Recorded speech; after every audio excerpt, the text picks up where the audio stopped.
Soy Liliana Di Salvo, yo trabajo en el IDIP junto con Ana Barea, bueno, Lucrecia y Ignacio y Gachi, que formamos parte todos del instituto. Y bueno, hoy vamos a intentar hablar un poquito de las fases de una investigación, o sea, más que nada la idea era hablar de la pregunta de investigación, pero bueno, primero me pareció importante comentarles un poco cómo se gestiona cuando uno tiene una idea, cómo hace para, qué pasos da para armar todo lo que se llama, ¿no? Eh, este, el proyecto de investigación y cómo surge. Entonces, bueno, los objetivos que me planteé era que ustedes puedan reconocer cuáles son las fases de un proyecto de investigación, que puedan plantear problemas de investigación desde las prácticas directamente de salud de sus servicios con sus problemas. Y una cosa me parece recontra importante, es que sepan reconocer cuáles son verdaderas preguntas de investigación y cuáles no son preguntas de investigación. Entonces, bueno, por esa línea vamos a ir yendo. En la clase anterior y en lo que vinimos viendo durante todo este programa de fortalecimiento, es tratar de transmitirle lo que es la investigación en salud, por qué o para qué investigar, y por qué es importante que un residente investigue, y eso, bueno, la clase que dio Mauricio anterior quedó súper claro, y bueno, re estimulante todo lo que dijo. Lo más importante que me parece es que es un deber que investiguemos, porque no podemos seguir, digamos, a lo que investigan los países del norte, nuestros problemas son diferentes y por lo tanto es un deber abordarlos. Y bueno, me gusta traer una frase del premio Nobel Bernardo Husey, donde dice que los países ricos lo son porque dedican dinero al desarrollo científico y tecnológico, y los países pobres lo seguirán siendo si no lo hacen, y que la ciencia no es cara, cara es la ignorancia, es decir, que traduciendo, porque somos un país subdesarrollado, es que tenemos que investigar nuestros propios problemas. Y bueno, ¿y por qué la importancia de que un residente investigue o que sepa de las herramientas? Ya también lo estuvo hablando muchísimo Mauricio, pero bueno, creo que además de ustedes saber de cómo, o sea, en la práctica profesional, también es bueno que dediquen tiempo a la investigación, porque bueno, el que lo hace tiene rédito, ¿no? Entonces, bueno, vamos a hablar este es un esquema muy sencillo del proceso de investigación. Uno tiene un problema, y entonces realiza una investigación para dar respuesta al problema planteado. O sea, toda investigación surge del interés por encontrar una respuesta a algún problema, pero no es cualquier problema. O sea, esto que parece tan sencillo no es cualquier problema, y en sí dar respuesta a ese problema tampoco es tan sencillo. Para eso tenemos que hacer una investigación. Entonces, es fundamental poder identificar y definir claramente cuál es el problema. Y problemas hay muchos. Y ustedes me van a decir, por ejemplo, esto que está pasando ahora con el coronavirus y que no hay camas en terapia intensiva, y sí es un problema. Que falten camas de terapia o que falten respiradores es un problema. Pero eso no es un problema que pueda ser abordado mediante una investigación. Eso es una acción, o sea, es un problema de hecho, digamos. Faltan camas, bueno, vamos a buscar la plata, vamos a gestionar, vamos a pasar de una unidad a otra para resolver ese problema, que más que nada es un problema de gestión.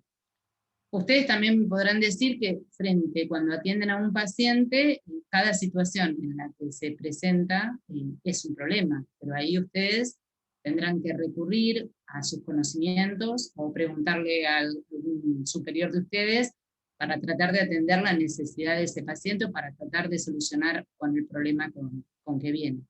Eso también es un problema, pero no es un problema de conocimiento. Los verdaderos problemas de investigación son aquellos donde la respuesta no sale mirando la literatura o preguntándole a alguien superior mío con más experiencia.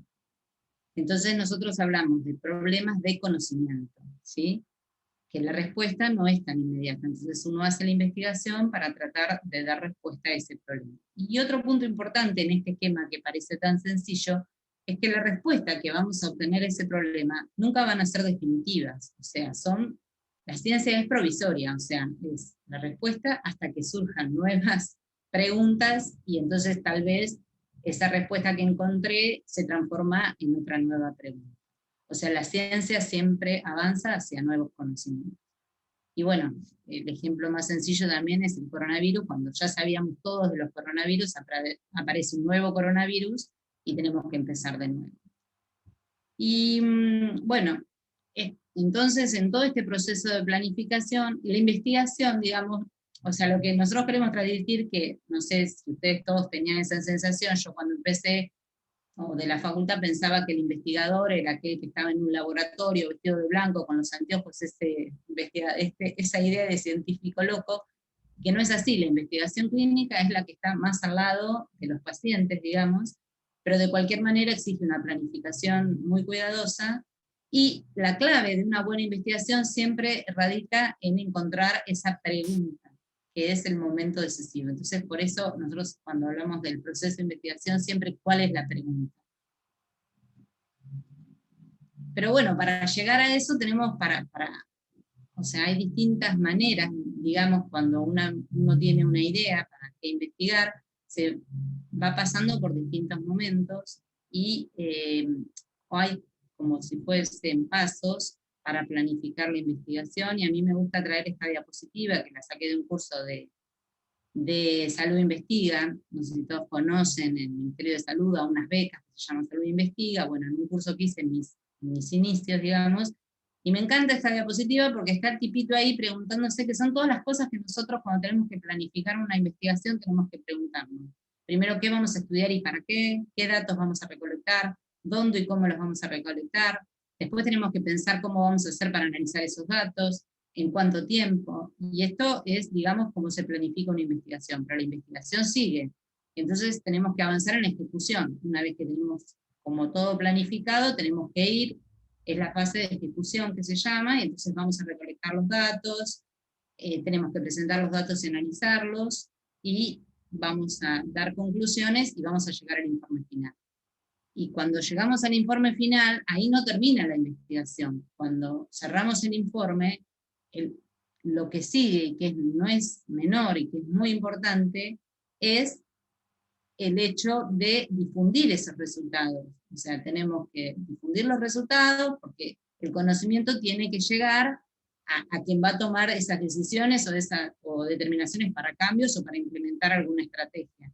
Y entonces de ese análisis de resultados y de esos resultados tal vez puedan surgir nuevas preguntas de investigación, y entonces el proceso va a ser iterativo, o sea, una vez que lleguemos al análisis de resultados, volvemos a empezar con alguna otra pregunta.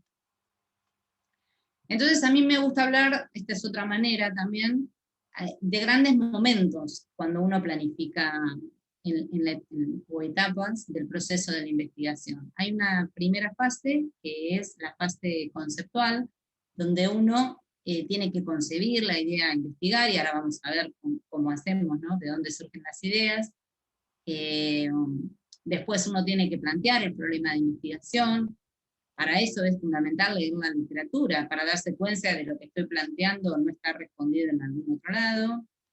Bueno, tenemos que armar un marco teórico, que, bueno, todo este proceso ya lo vamos a ir viendo, y formulamos la hipótesis, que es la respuesta tentativa al problema, a la pregunta de investigación que nos hacemos. Esa sería la fase conceptual.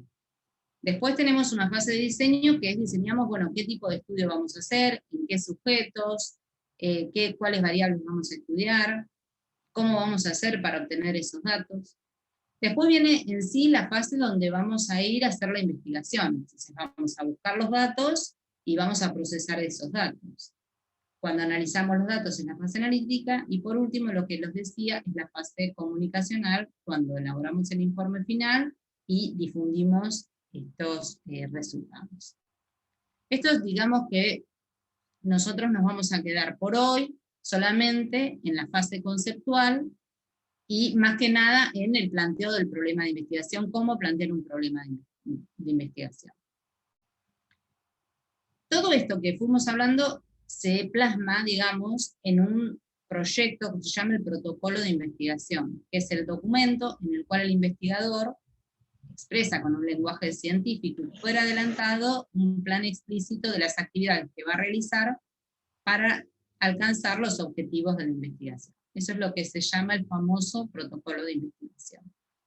Y tiene dos funciones principales. Una función es técnica porque lo ayuda al investigador a organizar toda la actividad investigadora. Cuando uno lo está escribiendo, se va dando cuenta de qué cosas falta, o si tiene que ir a revisar de nuevo la literatura porque hay algo que no está, o qué variables usar, cómo datos recolectar. Entonces lo ayuda al investigador a organizar toda la actividad investigadora. Pero por otro lado también va a tener una función administrativa, y esto lo llamamos porque, como es un documento escrito, puede ser revisado por pares, y también va a ser revisado por, ustedes saben que toda investigación seguramente necesitamos un financiamiento. Entonces, cuando nos presentamos a una entidad financiadora, lo que van a leer justamente es el protocolo de investigación. Y entonces va a dar cuenta de todo, de si lo que ustedes proponen es factible o no de poder realizarse. Bueno, yo no sé, yo veo la pantalla completa, no veo a nadie, pero no sé si alguien quiere hacer preguntas o algo, me interrumpe, o si alguien de los docentes quiere acotar algo, lo va haciendo para hacerlo más ameno. No sé si vamos bien hasta acá, si alguien me dice. Luz o alguien, Sí, ¿vamos sí, sí, bien? acá estoy. Vamos muy bien. Yo si hay alguna Bueno, pregunta por escrito te aviso. perfecto. Bueno, entonces, nunca, o sea, el protocolo de investigación es lo que nos va a ayudar a nosotros, como ya dije, para organizarnos. Nunca hay que empezar, o nunca se podría empezar una investigación con el tema de recogida de datos, como por ejemplo ustedes, bueno, vamos a revisar las historias clínicas, y de revisar las historias clínicas arma un proyectito. No, no es así, es al revés. Uno primero proyecta la investigación y después va a revisar las historias clínicas, aunque ya sé que muchas veces a ustedes les pasa, pues cuando quieren hacer un proyectito o una investigación, lo primero que hacen es ir a hacer un instrumento de gestión de datos, pero bueno, no debería ser así. Uno primero tiene que gestar la idea y, aunque sea, escribir un plan mínimo de las actividades que va a hacer. Y bueno, el protocolo de investigación, o sea, hay muchos, o sea, las partes que lo forman puede variar. Eso va a depender de la entidad, digamos, que lo pide. Hay muchos. Yo a mí puse una, pero que bueno, en general en paralelismo todas estas partes en otros lados están. Por ahí no es exactamente así, pero bueno, en casi todos tienen estas partes, que son un título, el planteo del problema, donde uno va claramente a identificar, delimitar y justificar el problema, y va a hacer la pregunta de investigación. Tiene que tener un marco teórico, que eso consiste en fundamentar teóricamente el estudio, o sea, ver, es como que uno cuenta bajo qué paradigmas está viendo el problema, y va a fundamentar por qué estudió eso y no otra cosa. Por supuesto va a enunciar los objetivos, si tiene un general y objetivos específicos, que el objetivo generalmente es la pregunta de investigación enunciada con el verbo en infinitivo, eso ya lo vamos viendo. Bueno, sí, no todas las investigaciones requieren hipótesis, pero si tienen hipótesis es el momento después de los objetivos de ponerlo. Después hay todo un apartado, digamos, que se llama material y métodos o metodología, donde uno pone qué diseño de estudio, la población a estudiar, cuáles variables y los instrumentos de recolección de datos. Hay un apartado de que uno cuenta cómo va a ser para analizar los datos que va a obtener. Por supuesto que es fundamental el apartado de la parte ética, o sea, decir si el proyecto sí o no necesita de la evaluación por un comité de ética, y el consentimiento informado, uno debe anexar el formulario. También es muy importante mencionar el equipo investigador, porque es muy importante, generalmente una investigación no la hace una persona, sino la hace un equipo, y demostrar, digamos, la experiencia del equipo investigador es muy importante.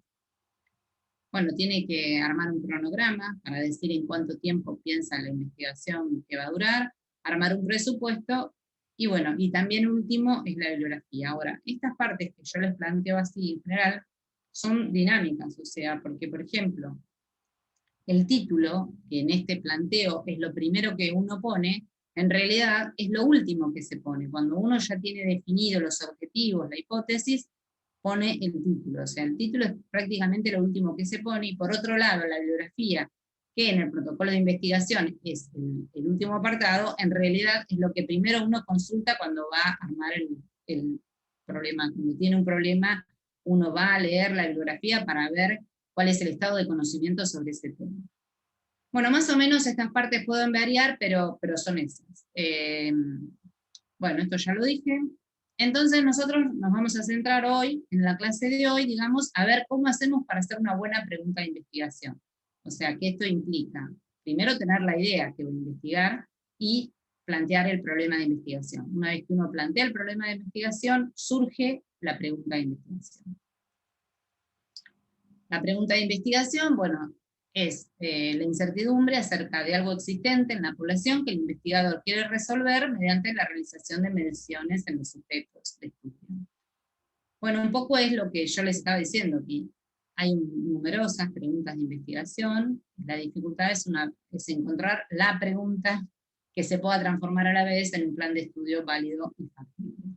Porque, bueno, generalmente a veces nosotros tenemos muchas preguntas, pero no todas se pueden contestar mediante una investigación. Entonces, bueno, vamos a empezar a ver un poquito, entonces, cómo hacemos, de dónde surgen estas ideas, ¿no? O cómo hacemos para, si queremos plantear una investigación. Entonces, bueno, Mauricio un poco también les habló de esto, de que la observación, estar al lado de la cama del paciente y observar, es una muy buena fuente de ideas de investigación. Por supuesto que los que tienen experiencia, digamos, y tradición en investigación, van a tener muchas preguntas porque, bueno, ya vienen con la tradición de investigar, tienen dominio de un tema, y entonces ya vienen investigando un tema, y entonces a medida que van investigando le van surgiendo numerosas preguntas, que no es el caso de nosotros, porque bueno, nosotros no estamos, digamos, como en una carrera al lado de un investigador principal que nos diga qué líneas prioritarias tiene o cuáles son los temas para investigar. Entonces, para nosotros las fuentes pueden ser la experiencia personal, que son el hecho de conversaciones, discusiones, con gente, estas cuando estamos por ahí en Ateneos, y que alguien comenta, y ahí pueden surgir nuevas ideas de investigación. Es muy importante también el hecho de cuando uno va a un congreso, o se juntan reuniones, también son fuentes muy importantes de ideas de investigación. Bueno, por supuesto que leer, la lectura de revistas científicas y periódicas o informes de otra investigación es una fuente incesable de preguntas de investigación. Cuando uno más lee y más sabe de un tema, es cuanto más preguntas se hacen.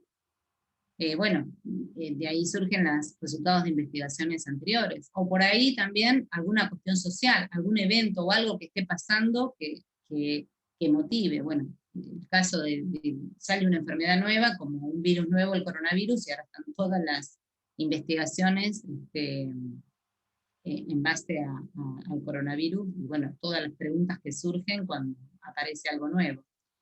Y bueno, hay muchas fuentes de preguntas de investigación. Lo que les quiero decir es que la calidad de las ideas no está necesariamente relacionada con la fuente de donde provengan, porque a veces una idea loca, qué sé yo, en cualquier lado puede surgir una idea para investigar. Bueno, supónganse que ya tenemos la idea, entonces vamos a plantear nuestro problema, o sea, esa idea que la tenemos, y tenemos que digamos, documentarla. Entonces, lo que se llama el planteamiento del problema es lo que hacemos para precisar y estructurar esa idea de investigación. Y el planteamiento del problema se escribe más o menos en una o dos carillas, no más de 2 carillas, pero debe brindar un argumento convincente de que los conocimientos disponibles son insuficientes para dar cuenta de ese problema y sus posibles soluciones, y o de la necesidad de someter a prueba lo que se conoce como un hecho verdadero. Entonces, al principio, cuando uno tiene una idea para investigación, conviene no ser muy crítico, y entonces conviene ir anotando varias, o sea, como una lluvia de ideas solo, o comentarlo con alguno, y empezar a no ser crítico y dejar que la mente libere todas las preguntas. Y después uno solo se va dando cuenta a través de la lectura por qué lado puede seguir y por qué lado no, porque esto ya está estudiado y se sabe, esto no, acá quedan baches. Este problema, si bien ha sido estudiado en otro lado, en mi población no se sabe. Entonces a veces hay un tanto peyorativo de decir de investigaciones de tipo descriptivas, pero bueno, son muy útiles también, porque la descripción de lo que pasa es insumo para seguir haciendo otro tipo de investigaciones analíticas, ¿no? Y bueno, y hacer réplicas, digamos, de alguna otra investigación, tampoco es malo, o sea, sirve. Y yo sugiero, por ejemplo, cuando uno empieza a hacer una investigación, no, o sea, es más fácil, digamos, someter a prueba algo de lo que ya se conoce, pero ver si en mi población o en mi contexto socioeconómico o con mis pacientes se va a dar o no lo que se estudió en otro lado. También es válido todo eso. Entonces, bueno, no hay una receta para cómo formular un problema de investigación, pero bueno, acá les traje algunos puntos, digamos, que se sabe que son así. Bueno, una vez que uno tiene seleccionado el área temática o el tema problema, eh, lo tiene definido, entonces lo que sigue es delimitarlo. Porque, por ejemplo, si yo quiero estudiar, a mí me interesa estudiar alcoholismo en los adolescentes, porque entiendo que es una cosa que está en aumento, que antes no pasaba, que ahora hay mucho más consumo de alcohol en los adolescentes. Pero bueno, hay varias maneras de estudiar alcoholismo en adolescentes. Entonces tengo que tratar, bueno, ¿qué parte me interesa? Quiero hacer una investigación más de tipo epidemiológica para ver o sea, cuál es la prevalencia de consumo entre los adolescentes, o quiero hacer una investigación más tipo cualitativa, de decir cuáles son las representaciones sociales acerca del consumo de alcohol en los adolescentes. Entonces, bueno, ustedes ven que son dos áreas completamente distintas, una es netamente cuantitativa y otra es más de tipo cualitativa. Entonces, bueno, en ese ejercicio de delimitar el tema que yo quiero estudiar es donde es importantísima la revisión bibliográfica, porque yo tengo que saber estudiar en profundidad el tema que quiero investigar para saber qué es lo que se ha estudiado, qué no, y también me va a permitir ver otras cosas, porque me va a permitir si los recursos que yo tengo disponibles me van a permitir realizar la investigación o no, si voy a contar por la población, si voy a tener acceso a esos adolescentes que quiero realizar, por ejemplo, el estudio, en fin. Nos orienta o sea, nos guía en todo el proceso de investigación, la revisión bibliográfica. Una cosa importante que cuando formulo el problema de investigación tengo que documentar por qué la relevancia del problema, o sea, por qué considero que es importante investigar lo que estoy investigando. Eso es fundamental también. Porque tiene que ser relevante el problema, tiene que aumentar el conocimiento, tiene que ayudar a mejorar la salud de la población o algo. Y bueno, y después que tenemos todo eso, ahí sí hacemos una pregunta de investigación que nos va a ordenar, o sea, nos va a decir si nosotros tenemos en claro lo que queremos investigar. Si nosotros después de hacer todo eso no encontramos la pregunta de investigación, quiere decir que todavía no lo tenemos delimitado el problema. No sabemos, son muchas preguntas, pero no encontramos la pregunta que queremos responder con la investigación. Por eso es tan importante poder, cuando uno tiene una idea y que uno quiere investigar, decir, bueno, ¿cuál es la pregunta? ¿Qué es lo que queremos? ¿Qué queremos responder? ¿Qué queremos con esta investigación? ¿Qué es lo que queremos responder? Bueno, entonces el paso que sigue, una vez que tenemos identificado el tema, es delimitar el problema como les estuve diciendo. O sea, más o menos, esto es establecer qué aspectos del problema vamos a investigar, en relación a qué población, en relación a qué tiempo, en qué ámbito geográfico y en qué enfoque y qué relación con otros temas. como ya dije, la revisión bibliográfica es súper importante porque nos va a dar una idea de la magnitud, frecuencia y distribución del problema, cuáles son las causas del problema, qué soluciones han intentado, pero que no han podido resolverlo, y qué aspectos todavía del problema quedan sin determinar. Y bueno, esta parte que es la justificación del problema, es exponer la relevancia del problema, las razones que motivan la investigación.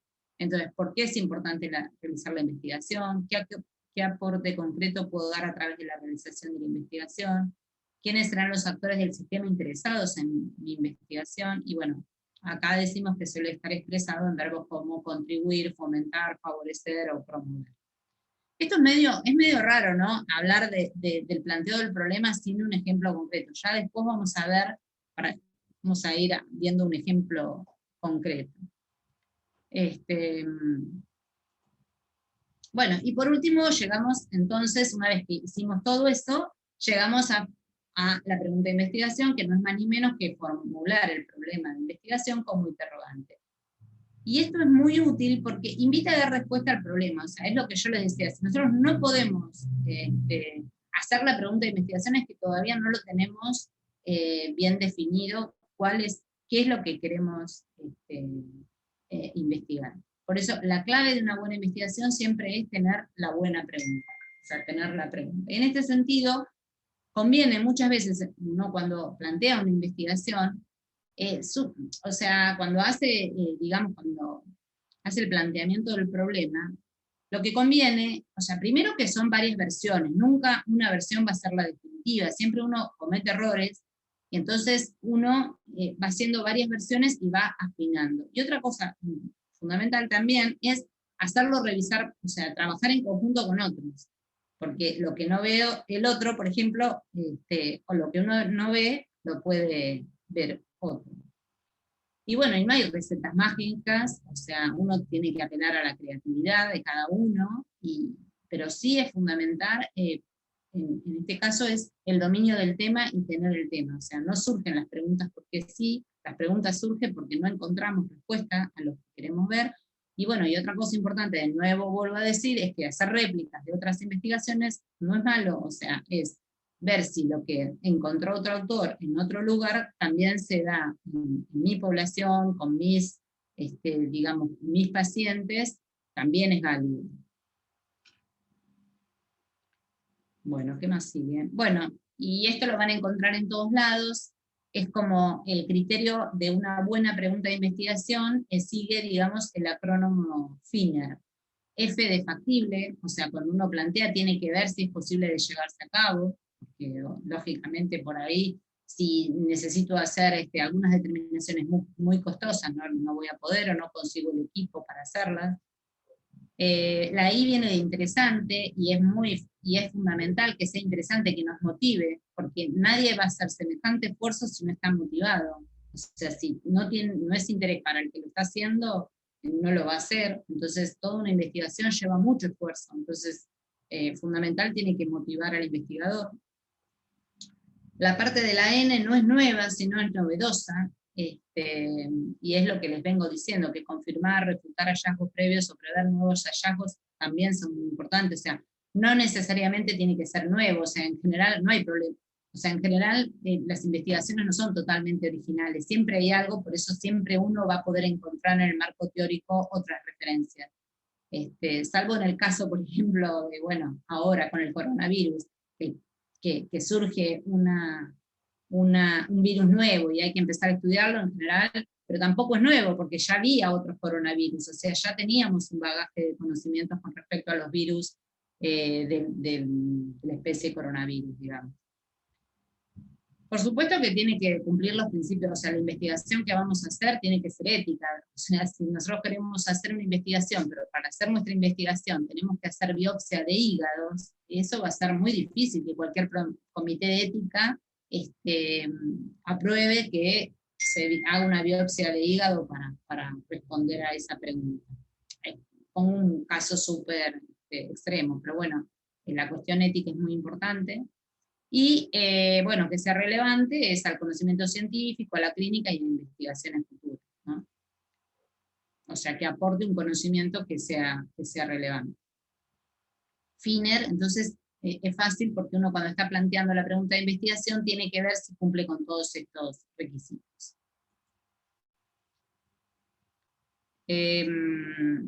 Bueno, entonces acá les puse que la primera parte, digamos, que es la identificación, delimitación y justificación del problema, es el primer paso del proceso de investigación, y es un aspecto medular, en momento medular en la planificación de cualquier estudio, porque de su planteo adecuado dependerá la formulación correcta de los objetivos y el encuadro que le hagamos. Y si los justificamos adecuadamente, también va a ser reconocible la importancia de por qué tenemos que realizar este estudio.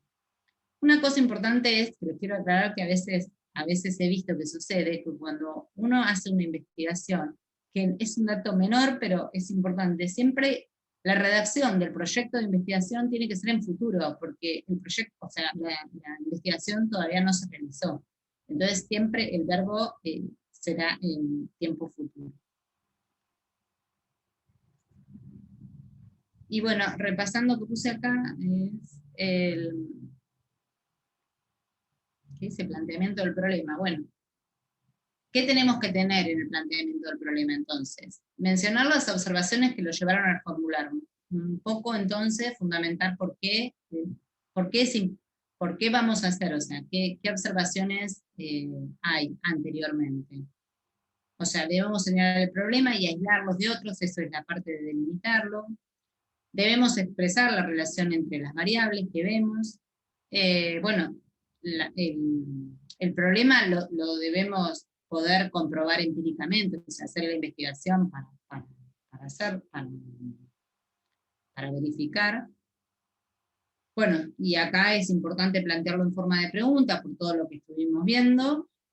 Bueno, y la redacción debe evitar que la posible respuesta al problema sea ambigua. Y bueno, lo que les dije, que en el planteo del problema generalmente no es todo el proyecto de investigación, es plantear el problema, es la primera 1 o 2 carillas a lo sumo. Después no es hacerlo con todos los antecedentes sobre ese tema, porque eso sí se vuelca en el marco teórico, ¿sí? Y la justificación, bueno, se debe señalar por qué es importante realizar la investigación, se debe establecer la magnitud del problema. Muchas veces cuando uno está hablando del problema, bueno, habla un poco de los antecedentes, a cuánta gente involucra ese problema. Se debe señalar los beneficios que tendría la realización del estudio, las consecuencias negativas de no realizarlo, y la justificación debe estar basada en lo novedoso de la temática, de la importancia científica o alguna experiencia práctica o problemática teórica. Bueno, entonces yo voy a empezar con un ejemplo donde me siento más cómoda, porque bueno, es el campo mío de investigación. No sé si todos conocen, bueno, yo también como ustedes fui residente de laboratorio y en algún momento de mi trayectoria laboral, digamos, me acerqué al IDIP y yo venía a hacer al IDIP otra cosa, o sea, yo me acerqué al IDIP porque había hecho una maestría en biología molecular y cerca de, o sea, en el edificio, en el Observatorio de Salud, donde funciona el Observatorio de Salud, está el Laboratorio de Biología Molecular. Yo me acerqué ahí, bueno, estaba el IDIP, pero no los conocía nadie, pero en un momento habían comprado un espectrofotómetro de absorción atómica y necesitaban que alguien lo maneje. Y bueno, yo era bioquímica, no tenía ni idea, pero bueno, me puse a manejar el espectro, porque no tenía, o sea, iba ad honorem, digamos, al laboratorio de biología molecular. Entonces, como una media beca me dieron para hacer las determinaciones de absorción atómica, y ahí empecé con los metales, con las determinaciones de metal, y me involucré con el zinc, la nutrición del zinc. Y bueno, por esas cosas de la vida, y una cosa importante, también uno tiene que ver qué se financia en investigación. A veces las prioridades, cuando yo les contaba de dónde surgen las ideas, a veces también vienen de las prioridades de investigación, o sea, habían plata, financiamiento para investigar tóxicos ambientales, y bueno, y ahí empecé con la problemática de la exposición al plomo en niños.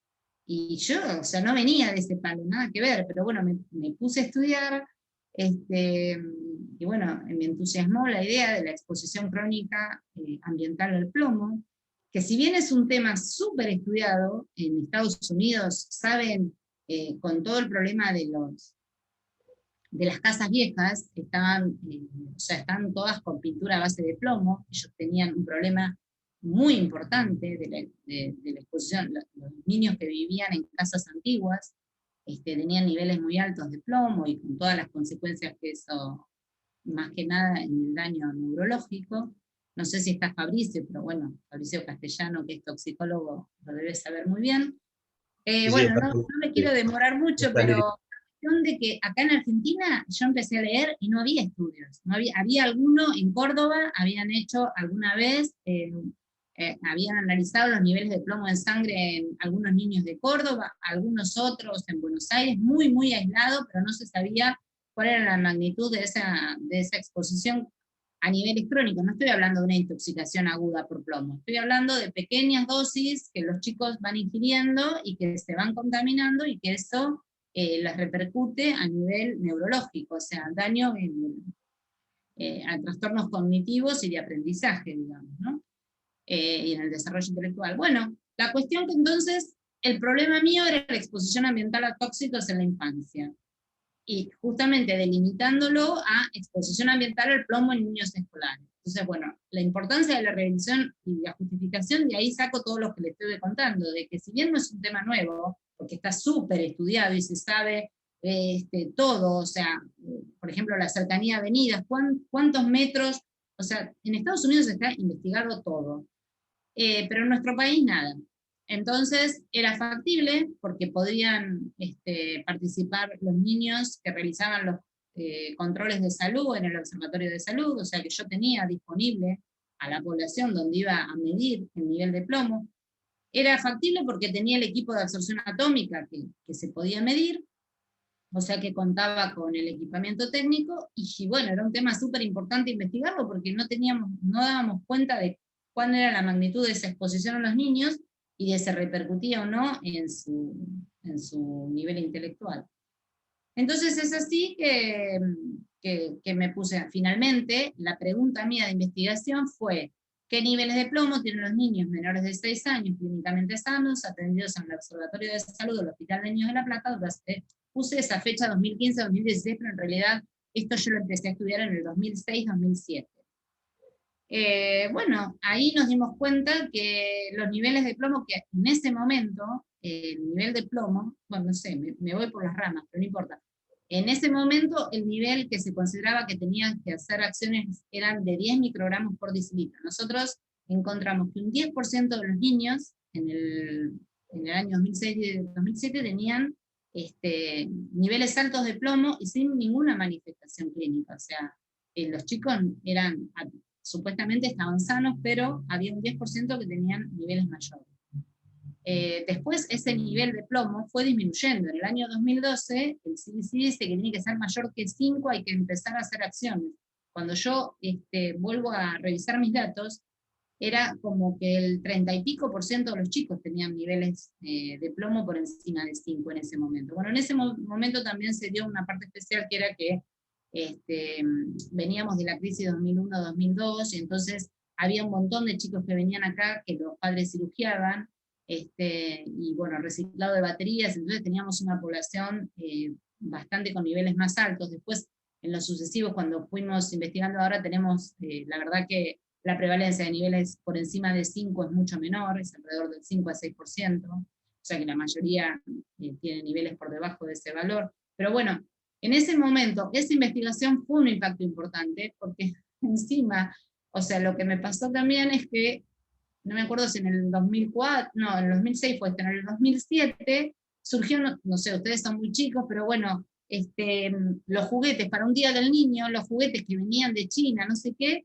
venían contaminados con plomo. Así que yo recibí hasta un montón de periodistas que me llamaban para decirme, porque justo había salido la investigación mía, para preguntarme si los juguetes tenían plomo, bueno, cosas que yo no lo había investigado, lo de China y los juguetes, pero sí se prohibieron un montón de juguetes que venían de la fábrica esta de Barbie, el camioncito y qué sé yo, porque venían con pintura con plomo. Bueno, después acá se sacó, o sea, hubo reglamentaciones al sacarse el plomo de las naftas y todas esas cosas disminuyen. Bueno, pero no me quiero ir de tema. Ahora sí vamos a hablar de un tema que les compete a ustedes. Por ejemplo, que yo esté entusiasmada en investigar el tema bronquiolitis en lactantes, es un tema que ustedes lo manejan un montón. Pero bueno, bronquiolitis en lactantes es el tema, o sea, es un montón. Entonces, supónganse que yo quiero un problema que creo que es un problema. Ustedes me dirán si vale la pena investigarlo o no.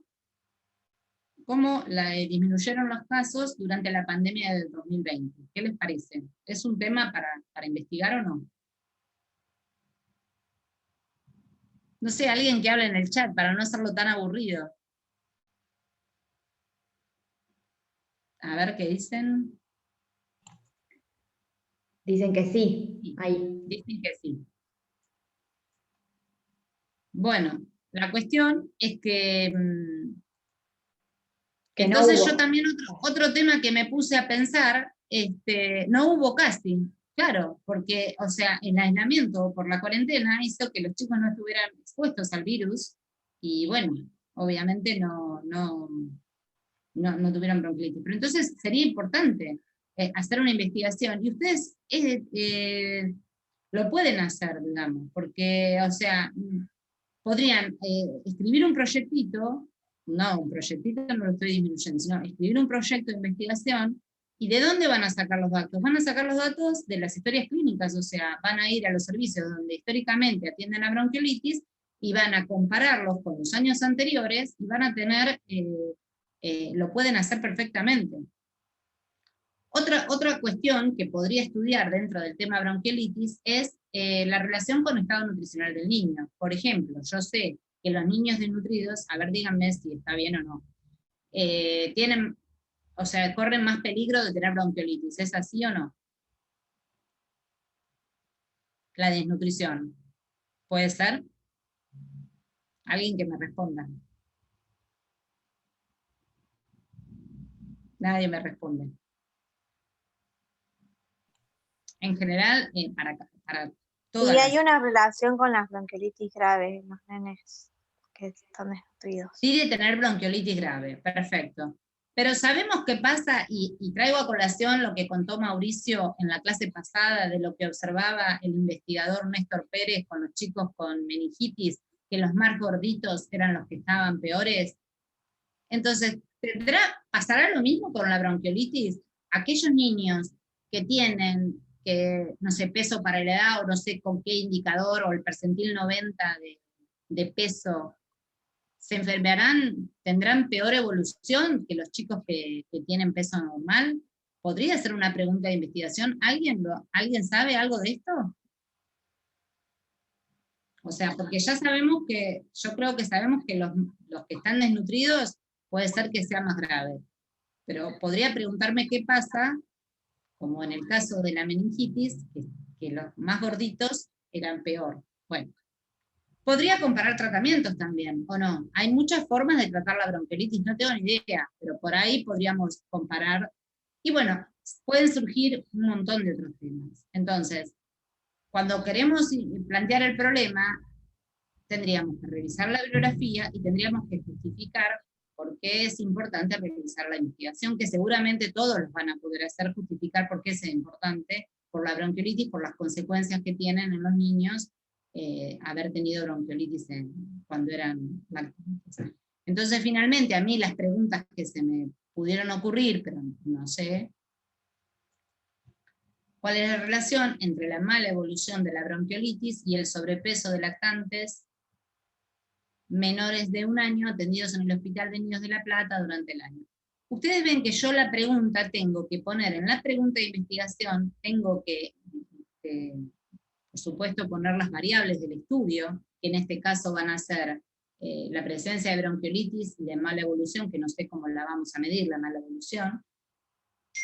Y también yo tengo que poder vean que yo no puse en todos los lactantes, sino los lactantes menores de 1 año, y no puse de la ciudad de La Plata, sino puse atendidos en el Hospital de Niños de La Plata, y también los circunscribí a un periodo determinado. O sea, en la pregunta de investigación tiene que estar todo eso. Es como la población, el lugar, digamos, y el tiempo. Todo tiene que estar. Otra de las preguntas que puedo decir es cuál fue la prevalencia de bronquiolitis en lactantes menores de 1 año atendidos en el Hospital de Niños de La Plata durante la pandemia del coronavirus en el año 2020.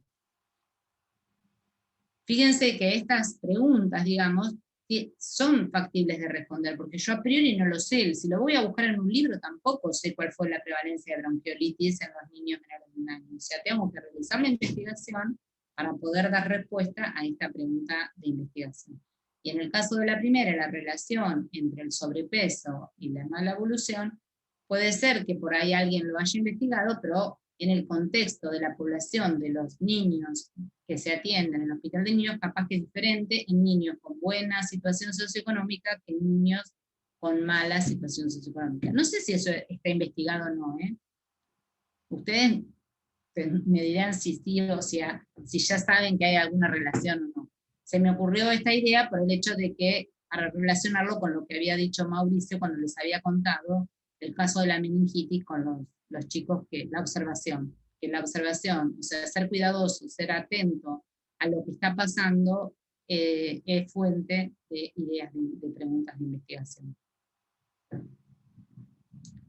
Bueno, por último, para no aburrirlos más, hay un montón de preguntas que no son pertinentes, digamos, y que me gustan aclararlas ya de entrada. Por ejemplo, preguntas que implican juicios de valor. Por ejemplo, ¿es buena la atención hospitalaria? Esto significa saber, por ahí para mí lo que es buena atención hospitalaria no es lo mismo para otra. Entonces tendríamos que definir, y es muy difícil de definir, la buena atención hospitalaria. Entonces, sí, esta pregunta la podríamos reformular en qué tipo de atención reciben las personas que se atienden en los hospitales públicos. Otro tipo de preguntas que no son pertinentes, lo que llamamos falsas preguntas de investigación. Por ejemplo, ¿cuál es el índice de desocupación del municipio de Berisso? O, ¿los jefes de hogares con NBI tienen menor nivel educativo que el resto de la población? En el caso de esta, por ejemplo, los jefes de hogar, para ser NBI, o sea, el jefe de hogar es uno de los requisitos que una familia es NBI si el jefe de hogar no haya terminado la primaria. Entonces, la pregunta está mal. O la primera, ¿cuál es el índice de desocupación?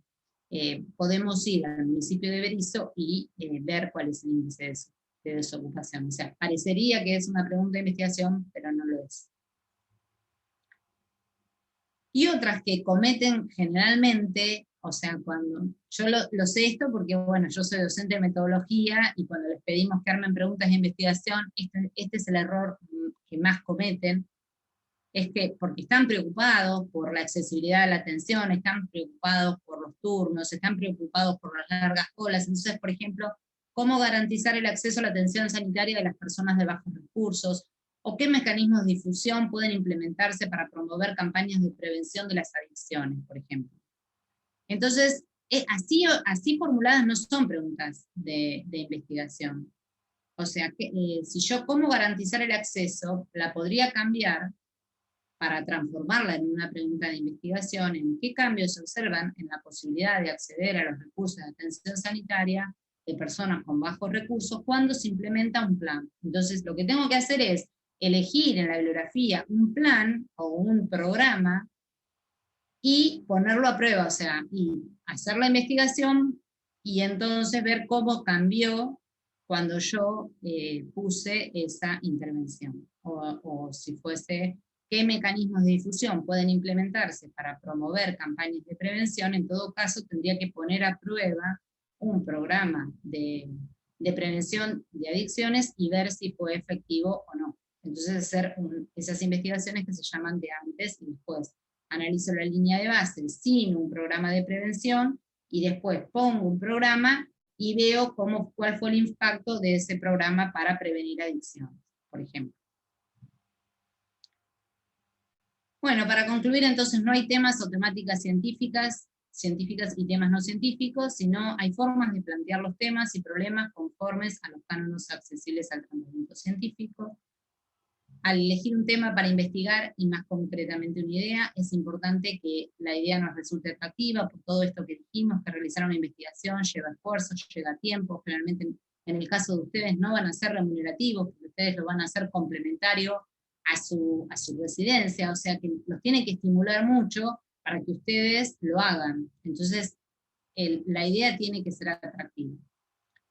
¿Por qué? Porque los va a intrigar, los va a alentar, los va a excitar para que, como una cosa personal. Y las buenas ideas de investigación, esto es fundamental para mí también, que no son necesariamente nuevas, pero sí novedosas, ¿sí? O sea, a veces lo que yo digo de replicar algunas otras investigaciones, pero hacerlas en el contexto nuestro, de nuestra población, de nuestro paciente, son importantes para ver si lo que encontraron otros se verifican o no. Y bueno, creo que ya hablé mucho y no sé, espero que les haya resultado interesante y bueno, ¿alguna pregunta? Después a lo largo del programa lo que nosotros pretendemos es que ustedes se animen a hacer algún proyecto de investigación. Nosotros nos tienen a todos para acompañarlos, que eso es fundamental, porque unas veces cuando uno se está iniciando es importante la ayuda de algún otro investigador un poco más experimentado que nos pueda orientar. Así que es una experiencia muy buena este, para todo el que se quiere iniciar. Y obviamente que no hay, o sea, nadie enseña a investigar. Investigar se aprende investigando. O sea, no hay un programa, un curso que nos va a ayudar, sino es en el ejercicio de lo que hacemos es que vamos aprendiendo. Así que bueno, no sé si alguien, me voy a salir de la presentación, si alguien me quiere preguntar algo, o los dejé a todos dormidos, no sé. Hola Liliana, ¿cómo estás? Bien. Yo soy Matías, soy un residente de tercero. No, ¿sabés qué? Me llamó la atención eso que vos decías del orden en el momento que hablábamos del protocolo, en el orden que deberíamos hacer las cosas. Y lo que me pasa a mí muy seguido es eso, que ves una serie de eventos, una serie de cosas, que vos ya empezás a recopilar datos y después te planteás la pregunta. Ves una serie de pacientes que vienen con el mismo diagnóstico, o no sé, ves una serie de eventos que son sucesivos y ahí te llama la atención, pero vos ya en ese momento, cuando te formulás la pregunta, ya empezaste a recopilar datos porque viste ciertos pacientes con tal o cual característica. No, bueno, eso está muy bien porque es lo que nosotros decimos, la observación. Pero sí está bien también. Si vos vas a reportar una serie de casos, la lógica es así. O sea, uno va estudiando un paciente, después se presenta otro con las mismas características, bueno, es así, digamos.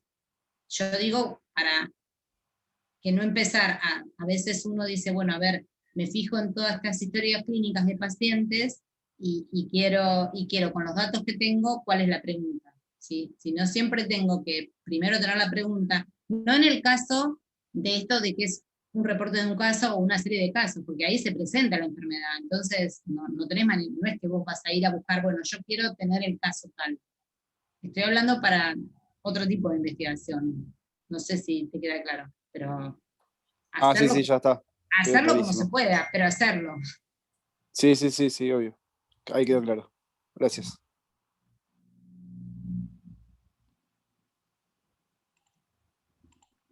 Sí, no hay recetas mágicas tampoco, o sea, uno hace lo que, para mí fundamental es cuando uno tiene una idea empezar a leer, a leer, a leer, a leer sobre ese tema, porque ahí es cuando uno empieza a aclarar. Y también es bueno, o sea, juntarse armar en un equipo, esto porque, o plantear las dudas en voz alta frente a muchos, porque las preguntas que uno tiene, por ahí otro la refina y otro le dice, no, pero es muy importante rodearse y entre muchos, como esto de la lluvia de ideas.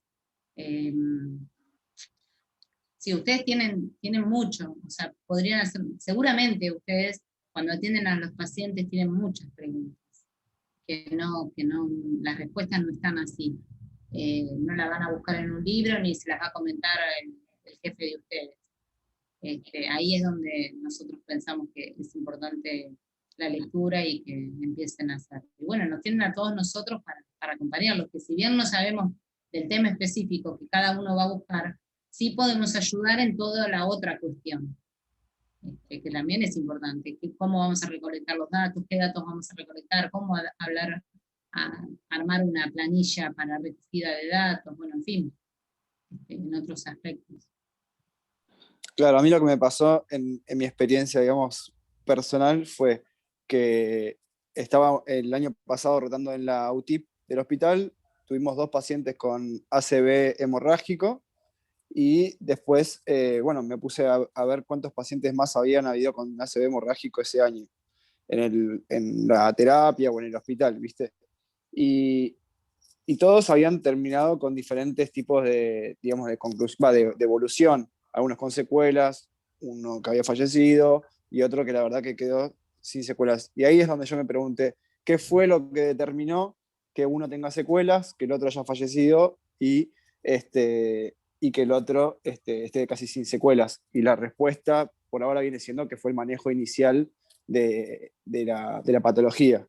Ah, re interesante. Bueno, podés presentarlo como una serie de casos. Sí, es la idea, estoy con Diana trabajando en eso. Ah, perfecto. Perfecto.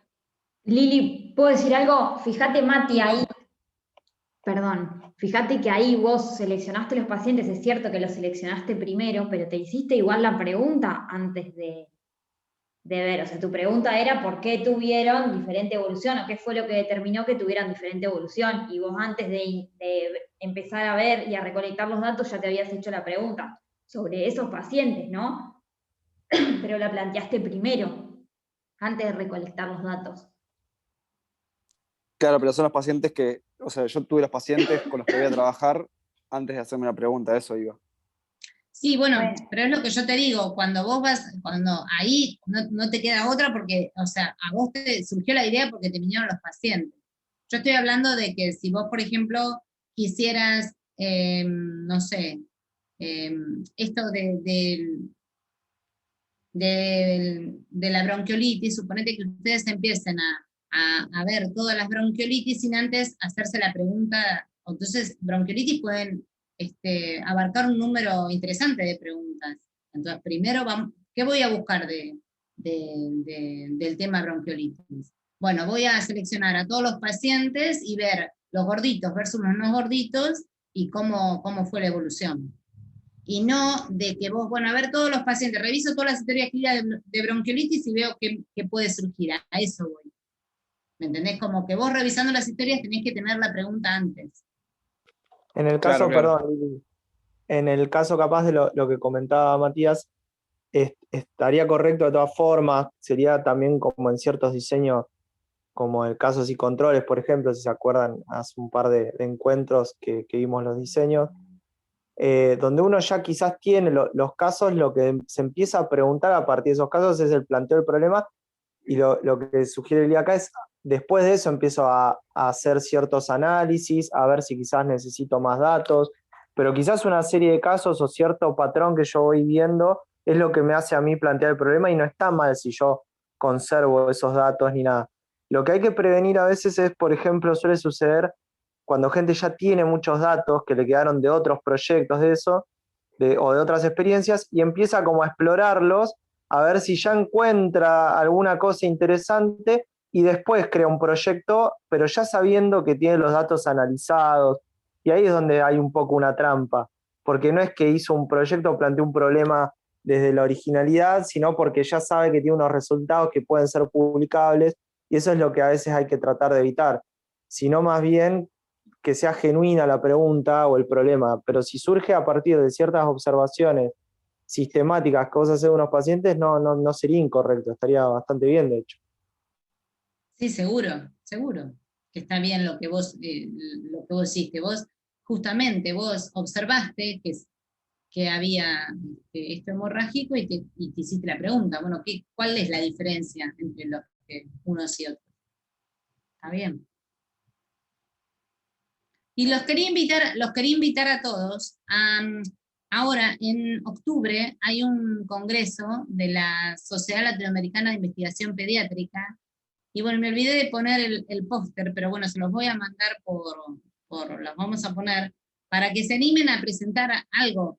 Es en octubre y en agosto termina y estaría bueno que los residentes de pediatría del hospital presenten algún trabajo. Nos tienen a nosotros para ayudarlos, así que estaría muy bueno. ¿Cómo están? ¿Me escuchan? Soy Verónica. Bueno, a mí me pareció súper importante lo que Lili planteó, la clase que dio. Me pareció buenísimo que ustedes aprovechen. Lo mismo también hizo Mauri, si no recuerdo mal en su clase, que la pandemia, entre todas las cosas malas que tiene cosas buenas, de que es un disparador súper importante para investigar por todos los cambios que se generaron en lo que ya conocíamos y en lo que no conocíamos. Que también, parece que todo fuera el mundo de los adultos, pero en pediatría también hubo. Bueno, Lili planteó lo de la bronquiolitis, pero hay un montón de cosas eh, que se pueden llegar a investigar. Y ya, de hecho, de acuerdo, bueno, por lo menos en los congresos del año pasado, mucha gente, hubo como un día dedicado a todo lo que fue COVID en distintas patologías. Así que eso hay que aprovecharlo. Obviamente que esto todavía no se terminó, así que tenemos todavía un largo trecho para utilizar datos y demás, pero no solo en la bronquiolitis para mí hubo cambios en muchas patologías relacionadas con la pandemia. Y la verdad que no solo es novedoso, sino también que es nuevo, porque hay muchas cosas que no se conocen y nosotros tenemos un buen volumen de pacientes para poder investigar sobre ese tema. Así es.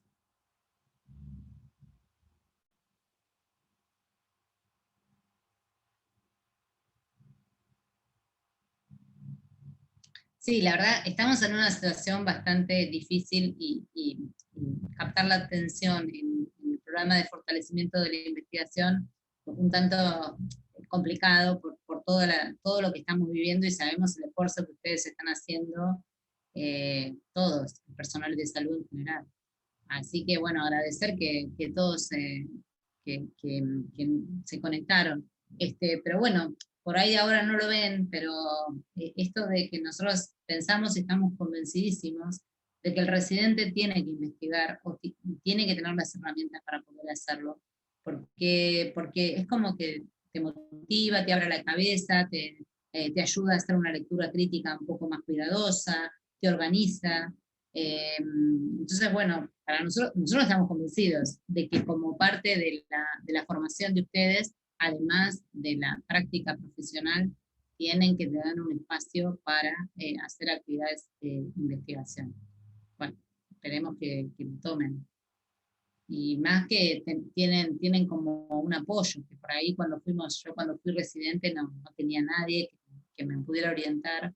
No sé, muchos creo que nosotros que somos grandes cuando hicimos la residencia tampoco. Así que bueno, aprovechennos.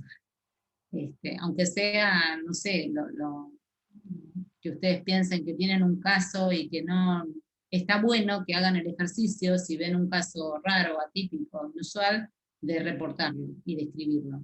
Y además, bueno, si no se animan o sea, primero que estamos todos nosotros, y segundo que también está la revista del hospital, que también es un espacio que podrían, para empezar. Y bueno, no sé. Bueno, si les parece, no sé qué dice Luz o... Sí, no hay Parece que ya ninguna otra pregunta, terminamos. Terminamos. Bueno. Bueno, gracias, Lili. Gracias a todos por estar y nos estamos viendo. Chau, chau. Chao.